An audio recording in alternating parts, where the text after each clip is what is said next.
Hovorím to úplne jasne. Vojnu odmietam. Použitie vojenskej sily, ako to Ruská federácia urobila, bolo porušením medzinárodného práva. To hovorím aj priamo prezidentovi Putinovi, aj ďalším, s ktorými sa stretávam. Samozrejme, musíme sa vrátiť, čo bolo v roku 2014, keď zabíjali proruských demonstrantov, ale o tom jednoducho tu nikto nechce teraz hovoriť. Je to zlá vojna. Tá vojna už dávno mala skončiť. Prečo tá vojna stále je? No lebo ju niekto podkuruje tú vojnu. Veď tá vojna mohla skončiť, pán redaktor. Tá vojna mohla skončiť o 3 mesiace potom, ako začala. Len niekto povedal, že nie. Túto vojnu voči Ukrajine musíme využiť na to, aby sme bojovali s Ruskou federáciou do samého konca.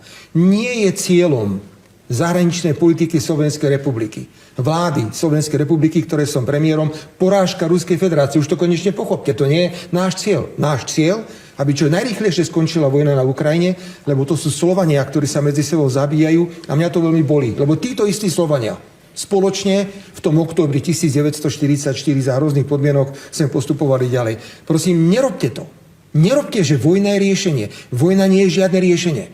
Keby Európska únia vynakladala toľko energie na mier, ako vynakladá na podporu tej vojny na Ukrajine, tá vojna dávno mohla byť skončená. Ja mám v tomto úplne jasno. Ak chcete vojnového premiéra, musíte ma vymeniť. Ja som mierový premiér. Ak tu niekto chce premiéra, ktorý bude búchať a rinčať zbraňami, musíte si zvoliť vojnového premiéra. Ja vojnový premiér nikdy nebudem. A nech ma kľudne za to vylúčajú zo strany európskych socialistov, nech ma kvôli tomuto perzekujú.